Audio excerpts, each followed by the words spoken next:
Hola, ¿qué tal? ¿Cómo estamos? Bueno, por fin he tenido tiempo para traeros el primero de 4 vídeos de la saga de Expendables o Los Mercenarios, como se conoce aquí en España. Primero os traeré, evidentemente, parte 1, parte 2, parte 3, unos vídeos con curiosidades, rodaje y todas esas cositas, algunos datos biográficos de todos los actores y que van saliendo en las diferentes películas de la saga. Ya os lo iré explicando todo esto en la sección de personajes y héroes y villanos y tal. Y después, evidentemente, la semana que viene, si estáis viendo este vídeo dentro de un año, pues ya fue la semana que se estrenó, 29 de septiembre, llega Los Mercenarios 4. Y entonces pues tendréis mi opinión sin ningún tipo de spoiler, evidentemente. En fin, ¿quién nos iba a decir a nosotros que en el año 2010 Sylvester Stallone iba a tener una magnífica idea de conseguir reunir a grandes estrellas del cine de los 80 y de los 90, con el cual yo crecí, sobre todo de acción, en las que sobre todo despuntaban por allí Jean-Claude Van Damme, Chuck Norris, especialmente Sylvester Stallone, Schwarzenegger, Bruce Willis, etcétera, etcétera, etcétera. ¿Quién nos iba a decir que lo íbamos a tener a todos juntos y reunidos en una película, aunque fueran con papelitos cortos en un principio, que después se irían ampliando en otras películas de la saga, y que íbamos a tener sobre todo el magnífico y estupendo cameo de poder ver juntos tanto a Stallone como Schwarzenegger como a Willis en una misma escena, y además con algunas frases y algunas pullitas que podríamos decir entre ellos por las películas que habían hecho. Una auténtica locura. La verdad que la película de los mercenarios, todas ellas, beben de las fuentes de la Canon, y vamos a ser claros. Lo que pasa es que esto es una película de la Canon. Si la Canon hubiera invertido pues 100 millones en una peli, y no que con 100 millones pues la Canon te hacía 100 películas prácticamente, a una película por $1.000.000. Estoy exagerando un poco, pero para ponerle un poquito de humor al tema. ¿Quién nos lo iba a decir? La verdad que la película bebe de muchísimas fuentes, como luego voy a ir explicando de dónde Stallone sacó algunas ideas, cómo generó o desarrolló el guión y todas esas cositas. Ya sabéis cómo funcionan estos vídeos. Así que bueno, no me voy a liar más, ya está bien de presentación, y vamos a empezar, curiosamente, porque ya sabéis que a mí me gusta investigar cuando hago vídeos de estos, sobre la figura de los mercenarios, de dónde salen los mercenarios, quiénes son mercenarios, quiénes fueron los primeros mercenarios. Pues todo eso, un poquito resumido, porque hay mucho material, os lo voy a explicar ahora mismo. Así que, vamos a ello. Bueno, para empezar, ¿de dónde viene la palabra mercenario? Pues la palabra mercenario, como todas prácticamente las palabras, viene del latín merces, que significa pago. Y básicamente, pues es una persona que tiene un tipo de formación militar que ofrece sus servicios pues a cambio de un incentivo económico. Vamos, que yo lucho por ti, por decirlo de alguna manera, o a tu lado, a cambio de que tú me pagues X dinero o X sueldo o X lo que fuera, como voy a ir explicando ahora. ¿Y desde dónde vienen los primeros mercenarios que se sabe según los historiadores? Esto no es información mía. Pues aproximadamente del año 1500 a.C. O sea, estamos hablando de 3523 años. Ramsés II, el faraón, ya utilizó algunos soldados a los que les daba parte de lo que saqueaban en sus batallas para dominar a otros pueblos, y además les añadía como pago el agua y la comida. Aproximadamente lucharon en las filas del faraón Ramsés II unos 18.000 mercenarios. No estamos hablando de 3 o 4 o aquello. Mira, ¿cómo se llama aquel? Ah, aquel es un mercenario. No, 18.000. Ya veréis que vamos dando saltos en el tiempo para ir avanzando hasta el siglo XX. En la época de la Grecia clásica, muchos mercenarios griegos también lucharon en las filas de los persas. Precisamente Jerjes I, en el 484 a.C., también utilizó mercenarios griegos en sus batallas, sobre todo en la famosísima y conocidísima batalla de las Termópilas, cuando se enfrentaron a Leónidas y todos sus hombres. O sea que esto ya viene de largo. En el año 380 a.C., Menón de Rodas fue el comandante que se encargó de dirigir a un ejército de mercenarios griegos a las órdenes del rey persa Darío III, que se enfrentaría a Alejandro Magno. Y curiosamente el propio Alejandro Magno también entre sus filas, o como grupos independientes, utilizó mercenarios en sus batallas. Un poquito ya más para aquí, en el ocaso ya del Imperio Romano, como había muchos ciudadanos y había mucha gente que ya no quería combatir ni quería apuntarse a las filas de las legiones romanas, lo que hicieron fue utilizar también mercenarios para ya prácticamente cuando se estaba acabando el Imperio Romano y no podían hacer nada. De hecho, muchos de los que se integraron en las tropas de las legiones romanas, o también como ejércitos independientes, eran bárbaros con los que habían luchado previamente o habían firmado algún tipo de pactos. Por ejemplo, en Netflix tenéis una serie que se llama Bárbaros y te explican la historia de uno de los personajes, de uno de los integrantes de las filas bárbaras, que se pasa a las legiones romanas por una serie de circunstancias. O sea que si tenéis curiosidad, en Netflix la tenéis, la serie Bárbaros, si no me equivoco, 2-3 temporadas. Ya en la Edad Media había un grupo muy conocido de mercenarios que formaban incluso un ejército que se llama la Guardia Libre, que eran los rutiers. Y estos se dedicaban pues a ofrecerse, recorriendo los diferentes caminos, las diferentes rutas, de ahí viene el nombre, al mejor postor. Pues mira, tú me pagas tanto de lo que vayamos a saquear, más el agua, más la comida, tipo como hacían las de segundo, y ofrecían su servicio, pues eso, para batallar, fuera la causa que fuera. Ya en el siglo XV, les escurchers, no sé si lo estoy diciendo bien, o más conocidos como desolladores, eran un grupo de mercenarios franceses que luchaban en nombre del rey Carlos VII. Y entonces, pues, lo mismo. Parte de lo que conseguían del botín para el rey Carlos VII, pues lo que hacían era que se lo iban quedando a modo de pago. Uno de los últimos usos masivos, en plan de grupo de mercenarios, cerca de 100.000 fueron en la guerra de los 30 años, de 1618 a 1648, que se conozca de los últimos mercenarios que se utilizaron así en plan, en gran escala, aquí en Europa. Una vez que llegamos al siglo XX, esto ya va cambiando. Aparte de, sobre todo, ofrecerse muchos soldados en plan mercenarios, legiones extranjeras y tal, para combatir casi todo el tiempo en el continente africano, Somalia y otros sitios y conflictos que siempre ha habido allí y que siempre habrá por todo tipo de motivos, empezó a cambiar el tema, sobre todo con el atentado que hubo el 11 de septiembre contra las Torres Gemelas. A partir de ahí, cuando empezó todo el tema de invasiones militares por parte de Estados Unidos, que si Irak, que si Afganistán, que si patatín, que si patatán, para que el ejército de los Estados Unidos se centrara en las batallas que a ellos les interesaban o en los objetivos que a ellos les interesaban, contrataron lo que vendrían siendo mercenarios que actualmente se le llaman contratistas. Y esta gente lo que se dedicaba era a hacer como misiones secundarias. Lo mismo estaban en una especie de centro de datos, recopilando datos, información y tal, que ahora cogía y ayudaban a acompañar a un convoy que tenía que llevar comida, agua, diferentes tipos de materiales a donde estaban el ejército pues batallando y cositas de estas. También este tipo de empresas, de contratistas militares, también se han dedicado pues sobre todo a hacer de guardaespaldas, proteger pues, a empresarios, ejecutivos y a todo tipo de gente que van a países conflictivos, porque yo que sé, porque hay conflictos militares, porque hay secuestros, porque hay cositas así, van en plan guardaespaldas. Y la verdad que están súper preparados, porque los entrenan desde cómo moverse en formación cuando tienen que ir a lo mejor pues, con un ejecutivo en medio entre un grupo de gente, cómo tienen que escoltar un vehículo y cómo tienen que actuar si ese vehículo en movimiento es atacado, lucha cuerpo a cuerpo, manejo de armas, de todo tipo, artes marciales, de todo, para que cualquier tipo de situación que se vean que no tengan ningún tipo de arma, pueden utilizar las manos, artes marciales y lo que sea. Lo curioso es que estos grupos o estas empresas de contratistas militares, vamos a llamarle, ganan 15 veces más de dinerito que los soldados profesionales. Evidentemente, todas estas empresas o contratistas están formados por ex militares de todos los cuerpos que se pueda haber o haya habido de los Estados Unidos, fuerzas especiales, grupos como la DEA, de todo, de todo. Porque claro, si uno de estos contratistas puede llegar a ganar al año entre 150.000 y 225.000 dólares, evidentemente pues tú te apuntas al carro, pero claro, tienes que pasar unas pruebas físicas durísimas, o sea, y confiar en tu equipo. También cogen y trabajan cuando van de viaje con otros equipos de otros países, o sea que hay ahí coordinación y de todo, una cosa alucinante. Y hay algunas misiones o algunos países que son tan chungos que ni siquiera se atreven a trabajar.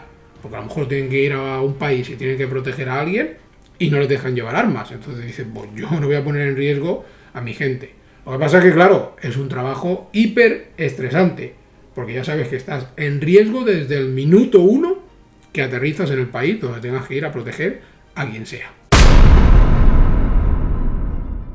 Bueno, vamos a ir ya, después de esta breve introducción sobre la historia de los mercenarios, cómo empezó el proyecto de los mercenarios. Pues Los Mercenarios es la 8ª película dirigida, guionizada y protagonizada por Sylvester Stallone, pero no es una idea suya.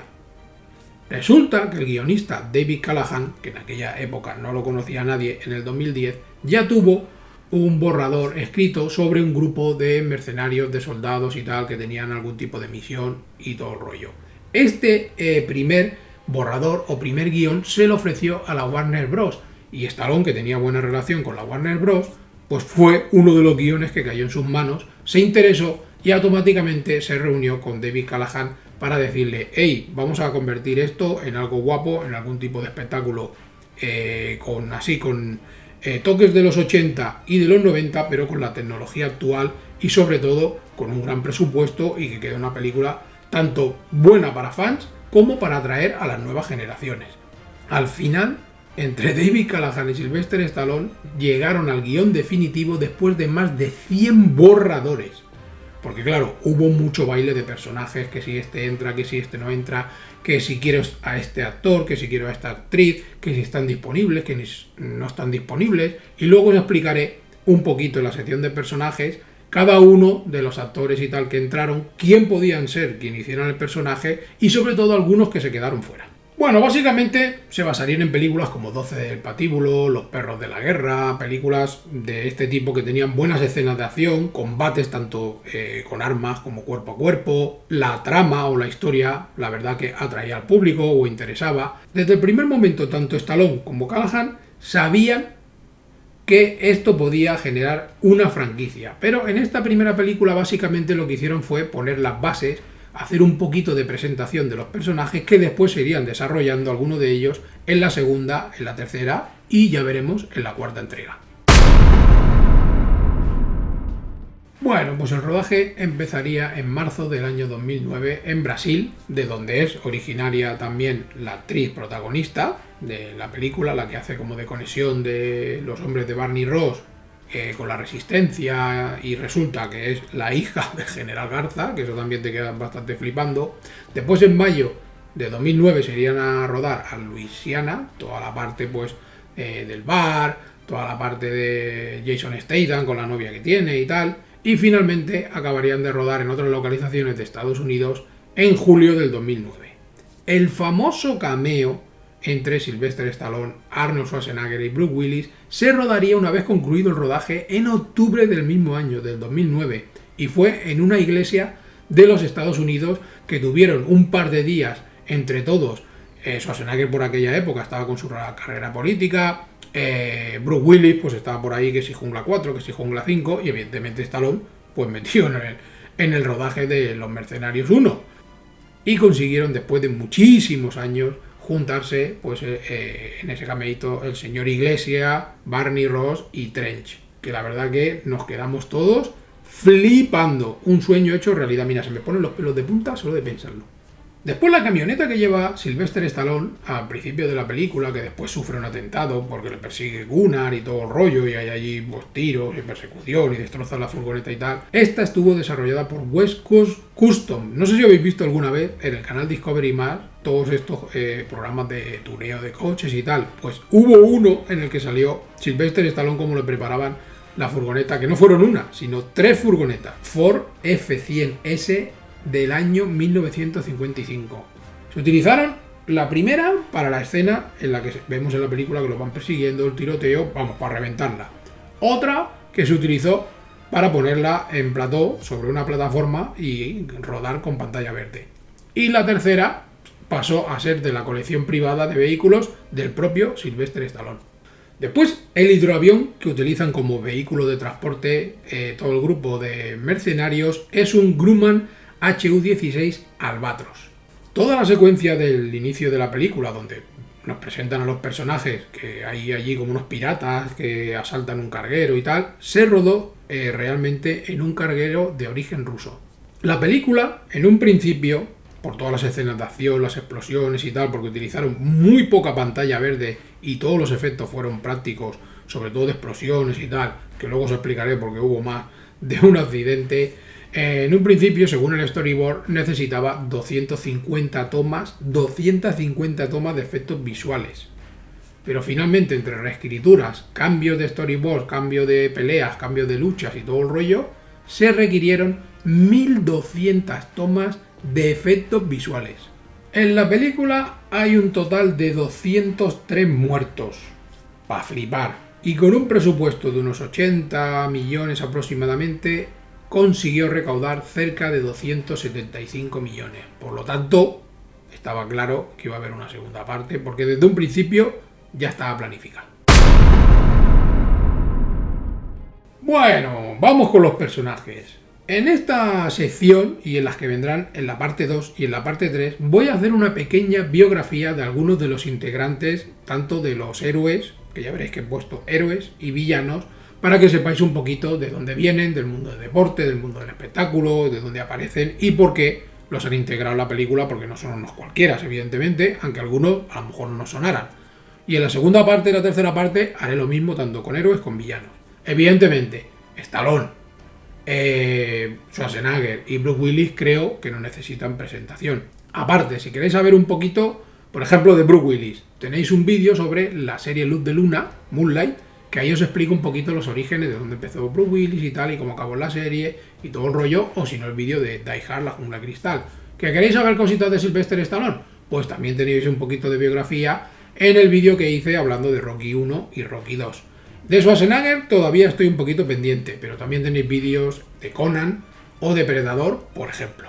Y ahora vamos a entrar en los demás.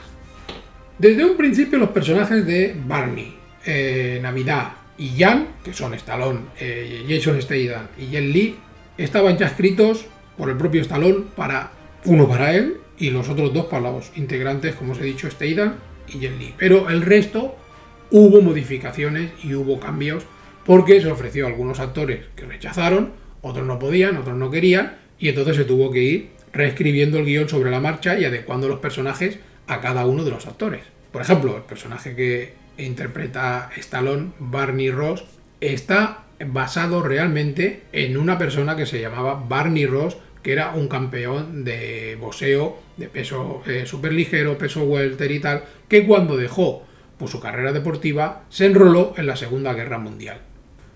En la batalla de Guadalcanal se enfrentó junto con 3 compañeros que estaban ahí un poquito hechos polvo, algunos heridos, otros ahí un poco tocados, contra un grupo de unos 25 japoneses, quedando él solo, sin heridas, para enfrentarse contra ellos, y parece ser que pasó toda una noche de batalla con las armas que tenían sus compañeros y no podían utilizar, y finalmente consiguió vencer pues a estas 2 docenas de soldados japoneses. Lamentablemente 2 de los 3 compañeros fallecieron y el que quedaba herido lo cogió y lo llevó cargando hasta el puesto de mando para que cogieran y lo curaran. Encima, lo bueno es que Barney Ross pesaba 65 kilos y su compañero 105, o sea que imaginaros. Por esta acción de haber combatido contra los japoneses y salvar a uno de sus compañeros, le concedieron tanto la Estrella de Plata como el Corazón Púrpura, que son condecoraciones militares súper importantes. Sylvester Stallone, cuando hizo Los Mercenarios, la primera, tenía 64 años. Eso sí que es una buena jubilación. Sufrió durante la película 14 lesiones diferentes, entre ellas la rotura de un diente, alguna torcedura de tobillo, alguna brecha en la cabeza, pero la peor de todo fue una fractura que se hizo en el cuello en la pelea que tiene con el personaje de Steve Austin, el luchador este de la WWE, que le pega un empujón, que además en el making no se puede ver, le pega un empujón cuando se lo encuentra ya en las catacumbas del Palacio de Garza y se ve que allí lo dejó destrozado. Tuvieron que parar el rodaje, tuvieron que operarle y ponerle una placa metálica en el cuello para que no se quedara pues mal parado. O sea que tela marinera. El segundo al mando, mano derecha de Barney Ross, tenemos a Lee Christmas o Navidad, interpretado por Jason Statham, que es un ex miembro de las SACs o de las Fuerzas Especiales del Ejército Británico, por llamarlo de alguna manera, especialista en el combate cuerpo a cuerpo y en el manejo de cuchillos. Ya veréis que casualmente, o quizá no, entre los actores hay algún tipo de conexión por haber hecho películas juntos, por haber participado en remakes, en nuevas versiones, como es el caso de Jason Statham, porque hizo un remake de La Carrera de la Muerte del año 2000, que fue una de las primeras películas en las que apareció Sylvester Stallone, que él hacía de Frankenstein, y la película se llamó Death Race, que aparte es súper guapa, a mí me encanta. Después tuvo 2 o 3 secuelas, pero ya no salió Jason Statham, y la verdad que bueno, para pasar el rato también. Pero la de Jason Statham es guapísima. Es curioso cómo empezó Jason Statham en el mundo del espectáculo, porque en un principio él era deportista de saltos ornamentales. ¿Sabéis los saltos estos de trampolín que dan las volteretas y todo el rollo? Y participó en los Juegos Olímpicos de Barcelona 92, quedando en 12ª posición. Aparte fue el capitán del equipo de saltos ornamentales y todo el rollo de natación del equipo británico, o sea que también tenía una carrera deportiva que alucina. Después de su carrera deportiva llegaría al mundo de la moda, pues trabajando para diferentes firmas, haciendo de modelo y todo el rollo, y su salto al cine vendría de la mano de Guy Ritchie en el año 1998 con la película Lock and Stock, y después volvería a repetir en Snatch, Cerdos y Diamantes, junto a Brad Pitt y tal. Después llegaría la película El Único, que coprotagonizó junto a Jet Li. Bueno, Jet Li es el protagonista. También llegaría Fantasma de Marte junto a John Carpenter, pero sería en el año 2002 con la primera de las 3 entregas protagonizadas por él, porque después me parece que hay 4 y una serie de Transporter, donde ya empezaría el éxito de Jason Statham y empezaría a ser reconocido. ¿Por qué? Porque todas las escenas de acción y todas las peleas y las coreografías las hacía en un 95% él. Jason Statham tenía 43 años, o sea que tampoco se puede decir que sea un viejuno, en el año 2010 cuando rodó la película. Después tenemos a Jet Li como Ji-Yan, que en un principio se va a llamar Kung Kao, que bueno, no sé muy bien por qué cambiaron el nombre. Es el experto también en la lucha cuerpo a cuerpo y en artes marciales del grupo. Y también la carrera de Jet Li es para flipar. Esta es la tercera película en la que Jason Statham y Jet Li coinciden, tras, como os he comentado antes, El Único y El Asesino, también conocida con el título de War. Lee comenzó en las artes marciales con 8 años y se retiró a los 17 años completamente invicto de la categoría de artes marciales Wushu. En esta categoría llegaría a ganar 15 medallas de oro, o sea, para flipar.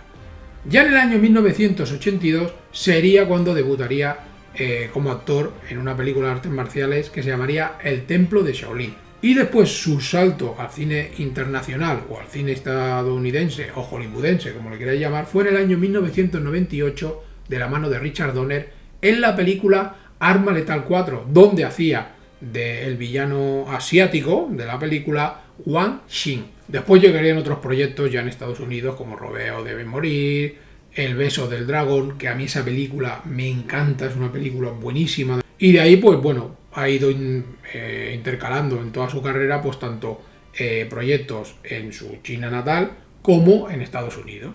Lee tenía 47 años en el año 2010, o sea 4 añitos más que Jason Statham. Después tenemos a Dolph Lundgren como Gunnar Jensen, un experto francotirador y que también con el tema de los cuchillos también se maneja bastante bien.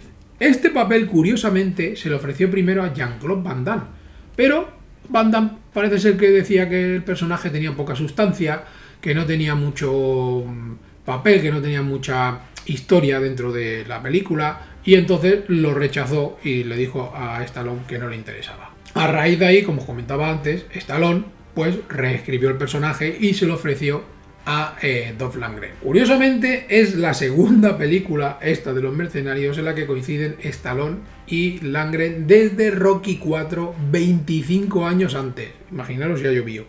Si os fijáis, algo del papel para Jean-Claude Van Damme quedó en el de Gunner para Dolph Lundgren, porque si os fijáis en la película es un personaje que tiene algún tipo de problemas con adicciones, con drogas y tal, y de todos he sabido que en aquella época Jean-Claude Van Damme, antes del 2010, tenía algunos problemas con tipo de sustancias y algunas cositas así, se había metido en algún que otro lío.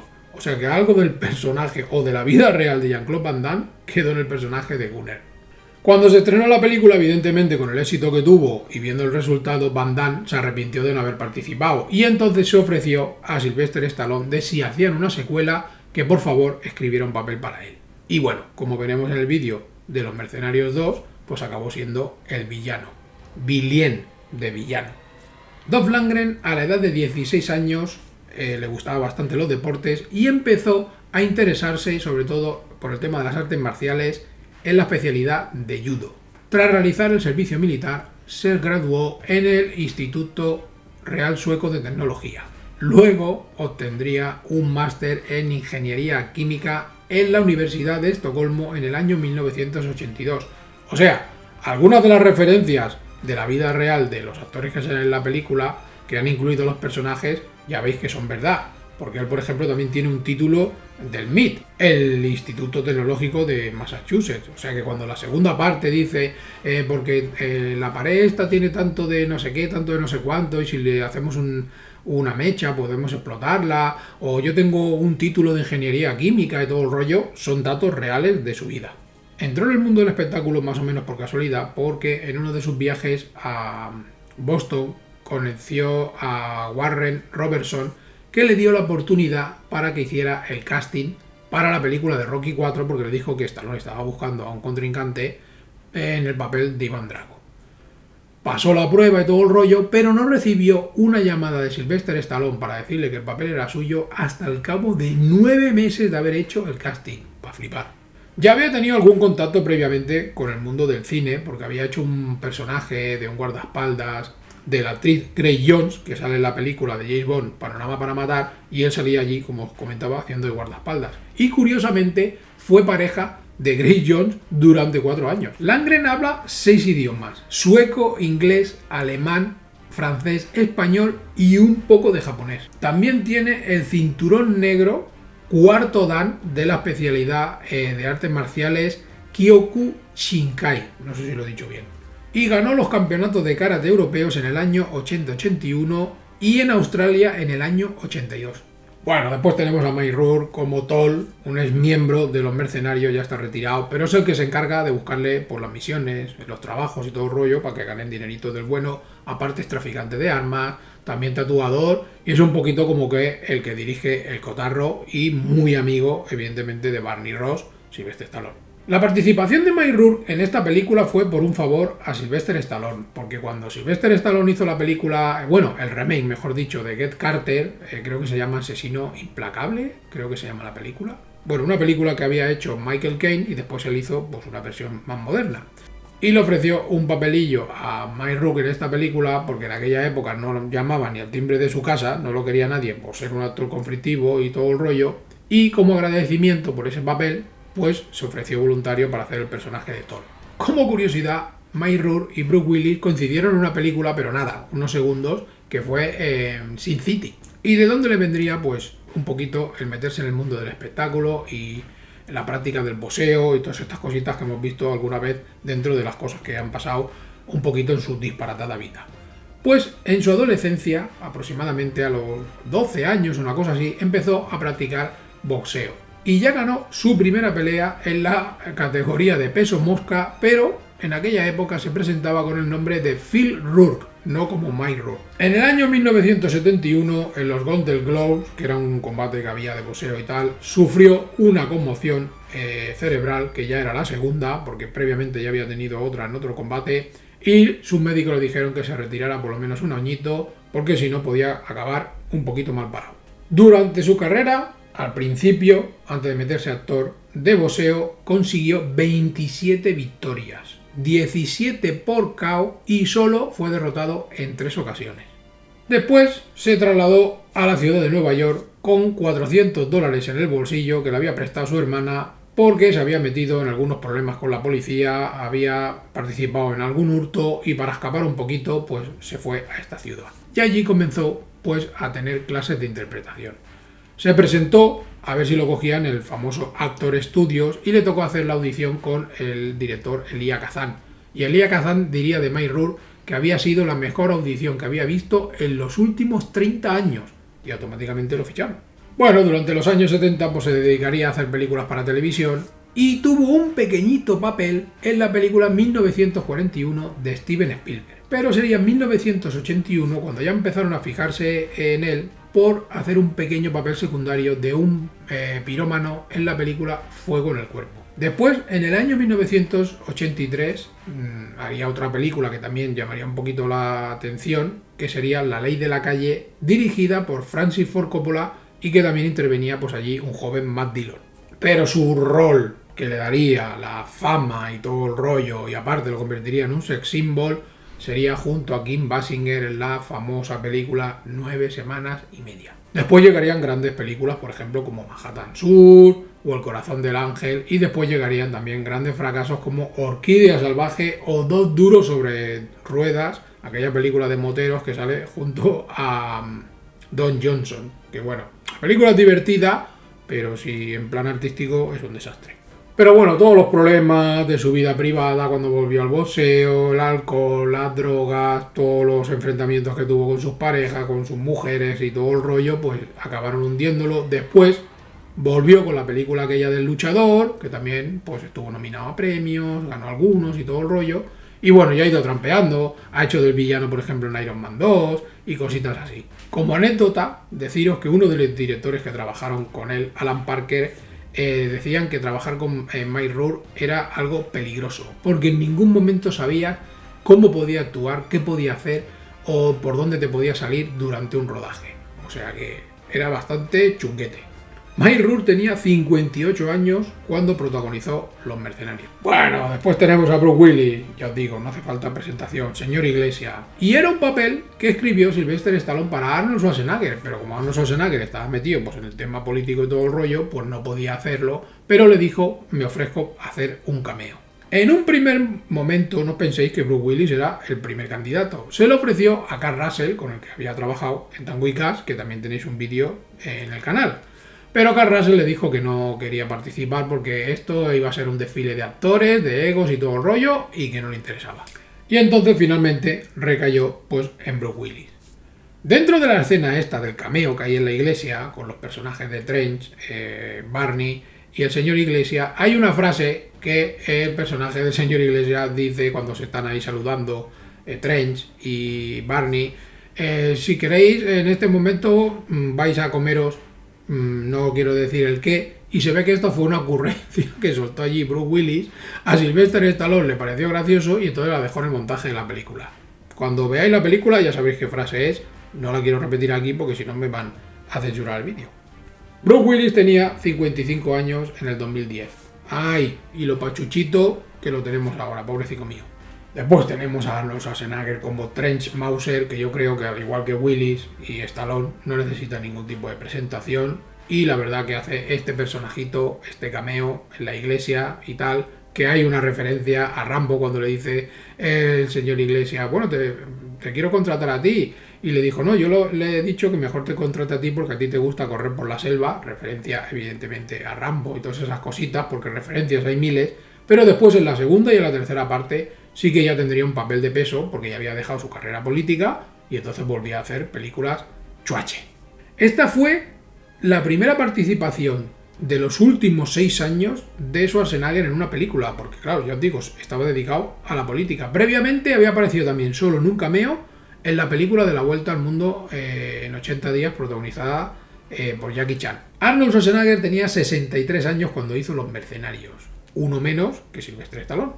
Después tenemos a Terry Crews como Haile César, el experto en armamento del grupo, que fue un papel ofrecido en primera instancia a Wesley Snipes, pero como en aquella época tenía problemas con el fisco estadounidense porque no había pagado cositas de Hacienda y todo el rollo y finalmente acabó en la cárcel, solo el tribunal le daba permiso para ver si podía salir de Estados Unidos. Le dijeron que no iba a ir a rodar y no iba a ir a ningún sitio, que se quedaba en la cárcel. Todo esto lo veremos en la tercera película, que ya os comentaré, porque también hay referencias, sobre todo al principio, cuando lo rescatan, que hablan sobre esto. ¿Qué hiciste? ¿A quién mataste? No sé qué. Y dice, es que no pagué Hacienda. O sea que, ya os digo, todo referencias a sus vidas. Después se le ofrecería a Forest Whitaker, conocidísimo también actor, y que dijo que en un principio que estaba interesado. Pero, como hubo retrasos a la hora de rodar la peli y tal, se coincidió con la agenda en otro proyecto y lo tuvo que dejar. Entonces se lo ofrecieron al rapero 50 Cent. Pero este dijo que no le interesaba ahora mismo hacer cine porque estaba más metido en su carrera musical. Y entonces fue cuando finalmente cayó en manos de Terry Crews. Que curiosamente Terry Crews ya apareció en una película protagonizada por Arnold Schwarzenegger haciendo un papelito, que es aquella del Sexto Día, aquella de los clones. Ya en su momento os hablaré de ella. Y de Terry Crews os explicaré un poquito de su biografía en el vídeo de Los Mercenarios 2, porque es que si no esto vamos a estar aquí hasta mañana. Terry Crews también era uno de los jóvenes, por decirlo de alguna manera, del grupo. Tenía solo 42 años en 2010. Después tenemos a Randy Couture como Peaje, el experto en demoliciones del grupo, y curiosamente ya había participado junto a Jet Li en una película que se llamaba Nacer para morir. Al igual que Terry Crews, de Couture tendréis información en el vídeo de Los Mercenarios 2. Y tenía 47 años cuando rodó la película. Digo las edades para que veáis si eran viejunos o no eran viejunos. Después tenemos a Giselle Itier como Sandra, que es el enlace del grupo de los mercenarios con la resistencia, y aparte nos enteramos de que es la hija del general Garza y ayudará a los mercenarios y todo el rollo pues a acabar pues con todo el tema que tiene allí, el tinglado que tiene montado ahí su padre con el personaje aquel que era de la CIA, que es Eric Roberts, trapicheo de sustancias y todo el rollo. Esta actriz la verdad que se ha prodigado poco internacionalmente, excepto esta película y 2 o 3 más. Toda su carrera básicamente es dentro de películas o series en Brasil. Y después tenemos a Charisma Carpenter como Lacey, la novia, pareja o pretendiente interés amoroso del personaje de Lee Christmas, Jason Statham, que básicamente entró en la película porque la actriz Julie Benz, que había trabajado con ella en la serie Buffy Cazavampiros y Ángel, se la recomendó a Sylvester Stallone, y entonces cogieron y la ficharon. En primer lugar tenemos a Eric Roberts como James Monroe, que curiosamente este papel se le ofreció previamente a Ben Kingsley, a Robert De Niro o incluso a Ray Liotta, pero ninguno de ellos lo aceptaron. También, como curiosidad, Eric Roberts ya había trabajado junto a Sylvester Stallone en la película El Especialista, que también estaba protagonizada por James Wood y por Sharon Stone. Bueno, por si no sabéis quién es Eric Roberts, es el hermano mayor de las actrices Julia y Lisa Roberts. Sí, la Julia Roberts que conocemos. Y aparte, padre de también la actriz Emma Roberts. Otra curiosidad sobre Eric Roberts es que en la serie aquella famosa de los años 90 de la Liga de la Justicia de animación de Warner DC, le puso la voz a el villano Mongul. Y también dentro del universo DC actuó como el mafioso Sal Maroni dentro de la película El Caballero Oscuro, la segunda parte de la trilogía de Christopher Nolan. Pero sobre todo, recuerdo una película del año 89 aproximadamente de Eric Roberts y otros cuantos que salían de secundarios en películas y tal. Salía por allí el hermano de Sam Penn, Chris Penn, que se llamaba Campeón de Campeones, que después tuvo unas cuantas secuelas, todas olvidables, pero esta película de campeones no estaba mal. Además creo que salía de entrenador Forest Whitaker o una cosa así. Después tenemos a David Zayas como el general Garza, que parece ser que su papel está inspirado en el general dictador de Panamá, Manuel Noriega. Curiosamente, David se unió a la Fuerza Aérea de los Estados Unidos y con la experiencia que consiguió en este cuerpo militar, se metió en el cuerpo de policía de Nueva York. Esto le serviría como inspiración cuando ya dio su salto y dejó a la policía y se convirtió en actor para interpretar al personaje del criminal que hacía en la serie Oz, Enrique Morales, y después del agente Bautista en la mítica serie de Dexter, que por cierto tenéis un vídeo resumiendo las 8 primeras temporadas y después episodio a episodio la temporada 9ª y última que se sepa de momento de la serie Dexter. Como curiosidad, participó en la serie Gotham, me parece que fueron 5 temporadas, que la tenéis en HBO o una cosa así, ahora mismo no recuerdo en qué plataforma, haciendo del mafioso Salvatore Maroni también. O sea que hizo el mismo papel que Eric Roberts. Y los dos han coincidido en esta película de los mercenarios. Después tenemos a Steve Austin como Dan Payne, el guardaespaldas, gorila, mano derecha del personaje de Eric Roberts, de Monroe, que en un primer lugar le fue ofrecido a Scott Adkins, pero por problemas de agenda y tal no lo pudo hacer, pero después, como ya veremos en el vídeo de la segunda entrega, hizo de mano derecha del villano de aquella, de Jean-Claude Van Damme. Como curiosidad, parece ser que Austin estuvo a punto de perder una pierna durante el rodaje de la película, porque al final de toda la peli, que vemos que hay un montón de explosiones y tal, él llevaba una mochila y justo lo que explotó alcanzó más a la mochila que a su pierna, que se la dejó un poquito maltrecha.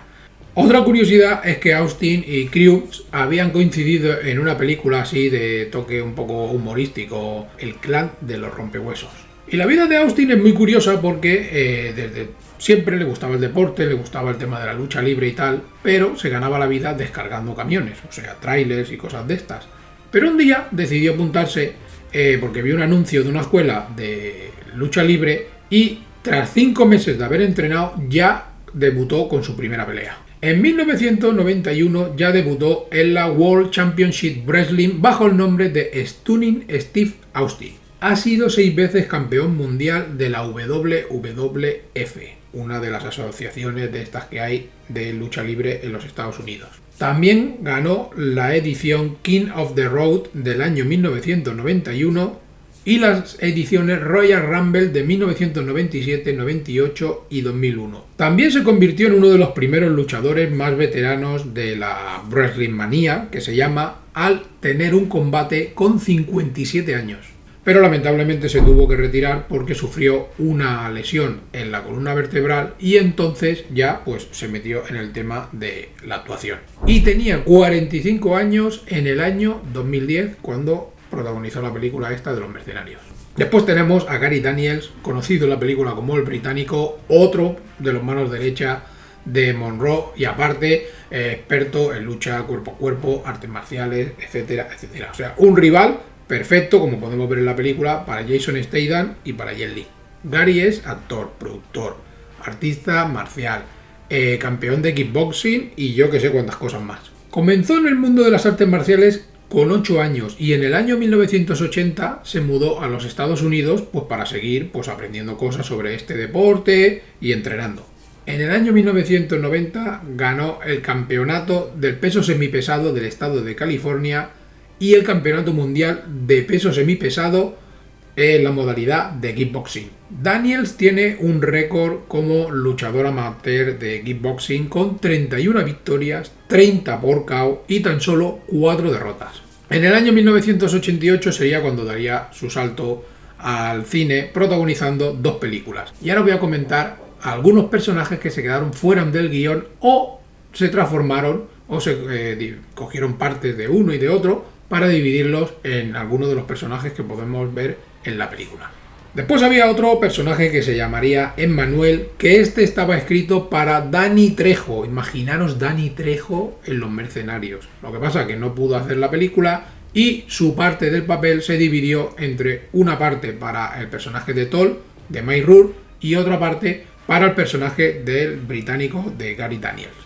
Después estaba el agente Will Sands, que iba a ser el que iba a tener más peso en la trama, básicamente el personaje un poco antes de que Eric Roberts aceptara hacer de Monroe. Y Stallone quería para el personaje al actor Denis Leary, pero su contrato con la serie Rescue Me, aquella serie que hacía de bomberos, pues lamentablemente no pudo participar en la película Los Mercenarios. Otro papelito que había por allí escrito era para la actriz lamentablemente fallecida Brittany Murphy, que iba a ser una chica cantante y una de las novias o la novia oficial del personaje de Toll, de Mike Rourke. Lo que pasa que lamentablemente falleció antes de empezar a rodar la película y por lo tanto el personaje pues se desechó del guión. A Steven Seagal también se le ofreció aparecer en la película, pero su mala relación con el productor Avi Lerner, que es uno de los productores de Los Mercenarios, pues dijo que no quería trabajar con ese tipo y por eso rechazó aparecer. Hubiera estado bien, ¿eh? Pero sobre todo hubiera estado bien que Steven Seagal hubiera salido en la segunda parte, que estaba Jean-Claude Van Damme, y ya sabéis que Jean-Claude Van Damme y Steven Seagal, vamos, se llevan a muerte. Bueno, unas poquitas de curiosidades aparte de algunas cosas que os he contado y tal. Por ejemplo, que el compositor Brian Tyler sería el encargado de la banda sonora, que ya había trabajado previamente con Sylvester Stallone en la banda sonora de John Rambo. Y como curiosidad, Stallone no pudo oír ni una nota de la banda sonora de Los Mercenarios hasta que acabó de rodar la película y ya estaba compuesta la banda sonora. Los planes para rodar una secuela se pusieron en marcha 7 meses antes de que se estrenara esta primera película en cines. Estaban tan seguros de que iba a tener un éxito y que querían hacer una franquicia que ya empezaron a desarrollar el guión de la segunda parte. Una cosa de locos. El arma que porta Lee Christmas, o Navidad, que es el personaje de Jason Statham, que es ese pedazo de cuchillo, que básicamente es un Arkansas Zopic, que era el arma preferida por los soldados confederados en la guerra civil estadounidense, fue una idea de Sylvester Stallone que lo llevara. Este cuchillo podía medir entre 30 y 50 centímetros, está especialmente fabricado para ser lanzado y dejar a alguien pues clavado en algún sitio, y aparte lo llevaban atado con una cinta y una funda en la espalda como si fuera un carcaj para las flechas. O sea, cogían el cuchillo, te lo lanzaban y te dejaban clavado ahí en un árbol o donde pillaran. Una cosa de locos. Terry Crews, la verdad que se sintió intimidado, dejaré por aquí algunas imágenes, cuando utilizó por primera vez el arma que lleva, aquella que es... No es una... ¿Cómo se llama la película de Depredador? Como le llaman, la impaciente. Sino que esta es la destructora, una AA-12.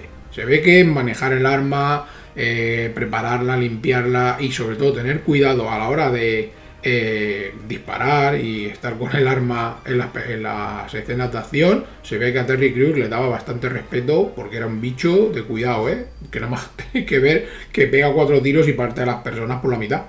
Según Stallone, los soldados Red Beret que vemos en la película existen realmente, y en la película fueron interpretados por luchadores brasileños de la asociación MMA, que es una asociación de lucha que tienen allí en Brasil, y cogió a unos cuantos luchadores y les dijo que sí, querían participar en la película, y ellos encantados hicieron de extras. Mike Rourke solo tuvo 48 horas para rodar las 4 escenas en las que sale, porque fue durante un descanso del rodaje de Iron Man 2, donde hace del villano, ¿cómo se llamaba? Whiplash, una cosa así, aquel de los látigos raros. Cuando Barney Ross y Lee Christmas, o Navidad, llegan a la isla por primera vez, que dicen que van a hacer fotos de los pájaros y todo el rollo, y entregan sus pasaportes, la fecha que sale de nacimiento son las fechas reales de Sylvester Stallone y de Jason Statham. Toll le dice al final de la película a Gunner, el personaje de Dolph Lundgren: hermano, lo que no te mata te hace más fuerte. Y básicamente esto es una referencia a un disco que sacó en el año 1989 Bruce Willis. Hay un director cut de la película que todo vino porque el productor Avi Lerner quiso hacer 2 clasificaciones de la película en un principio. Una PG-13, quitando bastante violencia y recortando algunas escenas, y otra clasificada R. Porque él decía que si la película John Rambo hubiera sido clasificada PG-13 y no hubiera sido tan violenta, pues hubiera recaudado más dinero que si no como se estrenó con la clasificación R. Entonces hizo los 2 montajes, pero finalmente se estrenó el de PG-13 aproximadamente. Entonces, la versión del director básicamente lleva escenas un poquito extendidas y sobre todo al principio y al final de la película, que hay como más explosiones, matan a más soldados y tal, pero poca cosa más que cambie un poco la trama, o que digas, ostras, mira, esta escena me la he perdido, o ostras, mira qué escena más guapa. Básicamente es esto. Esta edición salió o se comercializó en el año 2011, lo que pasa que aquí a España, evidentemente, ¿cómo iba a llegar? Si el formato físico para aquí para España es un churro. En países como en Alemania sí que existe, y aparte te trae un documental de 1 hora y media que se llama Inferno, The Making of The Expendables, que es una auténtica pasada. Bueno, respecto a cómics, en el año 2010, la empresa de cómics Dynamite, que es experta en hacerse con los derechos de películas, de series y tal, y también ha sacado de Die Hard, de Freddy, de Viernes 13, bueno, y de un montón más, sacó un cómic que fue una precuela para explicarte un poquito la historia previa a la película de Los Mercenarios, que tuvo pues una tirada exactamente de 4 números. fue una historia, pues nada, corta. Yo he buscado a ver si está en español, pero no he sido capaz de encontrarla. Pero bueno, seguiré buscando, si algún día consigo el cómic, pues evidentemente ya os lo enseñaré.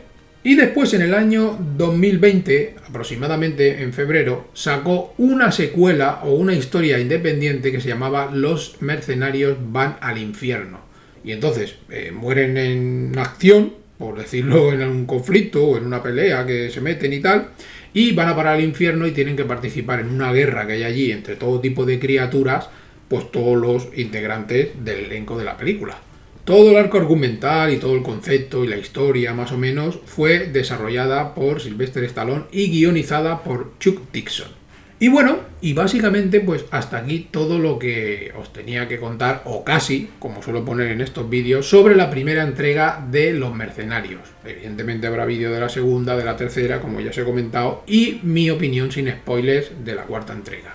Recordaros que activéis la campanita, que os suscribáis, que me dejéis comentarios y todas esas cositas que os digo siempre.